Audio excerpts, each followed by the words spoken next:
Oxfordshire, and I'm walking towards the very attractive historic medieval market town of Burford. Burford's considered the gateway to the Cotswolds, so I'm looking forward to getting there. So come with me, we'll go and explore and discover the town together. This is the steep, wide main street which leads down to the River Windrush, which is crossed by a medieval packhorse bridge. The main shopping street has many independent traders and is a great place to browse. There's gift shops, craft and antique shops, interior design studios, fashion boutiques, bookshops, cafés, pubs and restaurants. The streetscape is interesting. Have you noticed how diverse the buildings are in shape, age and style? Some are still timber-framed, while others have been encased in the honey-coloured stone from nearby quarries. The shop fronts often hide much older buildings. Many of these date from late medieval times, so do look up and admire the town's architecture. Right in the busiest part of the town, near the site of the medieval marketplace, is the 16th century tulsi, standing on stone pillars.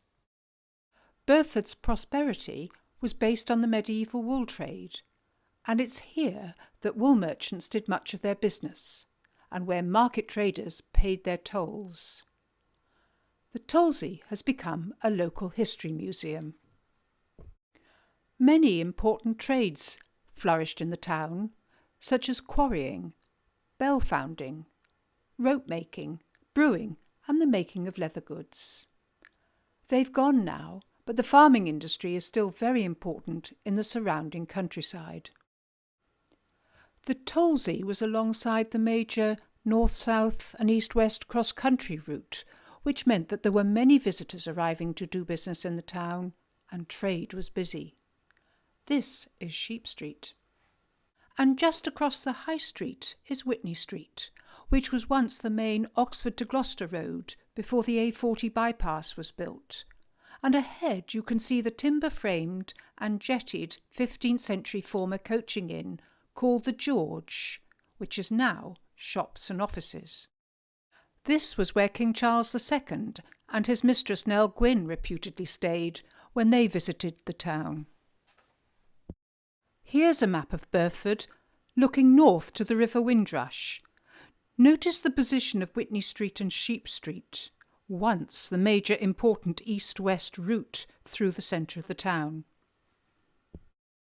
See if you can recognise more buildings that had once been coaching inns, with their archways leading to their stable yards at the back. Now I will show you one of the most interesting and beautiful parish churches, which has been a centre of Christian worship for over 800 years. And during that time it's been built, rebuilt and extended to become what it is today. So you'll see quite a mixture of architectural styles. This is the door at the west end of the church, which was once the main entrance to the 12th century Norman church. Notice the rounded arch with the zigzag mouldings and the 22 carved beakheads, which have sadly weathered over the centuries and lost a lot of their detail. Alongside is a 13th century guild chapel, built by the merchants of the town for their religious and social activities. It was originally a separate building, but as the church was altered and enlarged, so the guild chapel was incorporated into the church and renamed the Lady Chapel. It contains memorials to the Sylvester family, prosperous weavers in the town.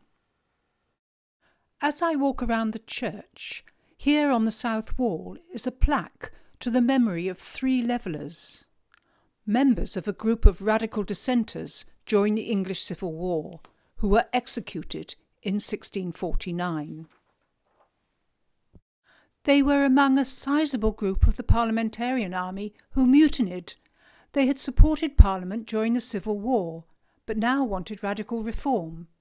They felt that Cromwell had betrayed the cause for which they had been fighting. The mutineers arrived here on the 13th of May 1649.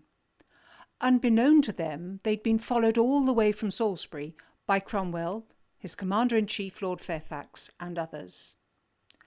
Late that evening, Cromwell and his men ambushed and rounded up 340 soldiers and locked them in the church for 3 nights under armed guard. Cromwell regarded these 3 men as ringleaders and had them shot in full view of their men, who watched the executions from the roof of the church. Inside the church, the font at the west end is where one of the prisoners, Anthony Sedley, scratched his name whilst waiting to hear his fate. Apart from the 3 who were shot, the rest were unexpectedly treated leniently and pardoned. However, their cause had been crushed. 2 very important people in the history of Burford lived in the manor house at the top of Priory Lane. They were Lawrence Tanfield and William Lenthal. Lenthal was Speaker of the House of Commons during the English Civil War. In the 1580s, the land had been acquired by Lawrence Tanfield, who built a magnificent mansion and entertained King James I during a 4-day visit here in 1603. Shortly after the royal visit, he was knighted. Lawrence Tanfield MP quickly rose to prominence, becoming Lord Chief Baron of the Exchequer. However, he and his wife Elizabeth were a nasty, greedy, grasping couple who were hated by the townsfolk. Tanfield, as Lord of the Manor, took over the powers and the income from the manor's rents and tolls, which in the past the local burgesses had used for the benefit of the town. Sir Lawrence died in 1625. His wife Elizabeth wanted him buried in Westminster Abbey, but that request was denied, so she had him buried here in Burford Church, secretly at night. 3 years later, she had this monument built to them both, much to the annoyance of the vicar and the church wardens. Local legend says their ghosts would come down in a chariot of fire if the water in the River Windrush got so low that the 3rd arch of the bridge became dry. It was said that people would pour water into the river in times of drought to prevent the return of the terrible Tanfields. Speaker Lenthal, who bought the manor house from Tanfield's grandson, remodelled and extended it. He was in the House of Commons when King Charles I swept into the chamber with 400 armed men to arrest 5 members whom he accused of treason. When the king couldn't see them, he asked Lenthal where they were. Lenthal famously asserted the privileges of the Commons by telling the king, "I have neither eyes to see nor tongue to speak in this place, but as this house is pleased to direct me." The 5 accused men had been warned of the king's approach and escaped. The king had to leave without making any arrests. He'd been humiliated. This incident was a pivotal moment in our history. The king's authority had been undermined, and with further tensions, civil war began, with the royalist supporters, led by the king, fighting the parliamentarian supporters, led by Oliver Cromwell. In January 1649, King Charles I was put on trial and publicly executed. Shortly afterwards, the monarchy itself was abolished and England was declared a republic. There's no great monument to Speaker William Lenthal, just this reference to him by one of his descendants. He requested that the inscription "Vermis sum," meaning "I am a worm," should be put on his grave. Do take a closer look around the church.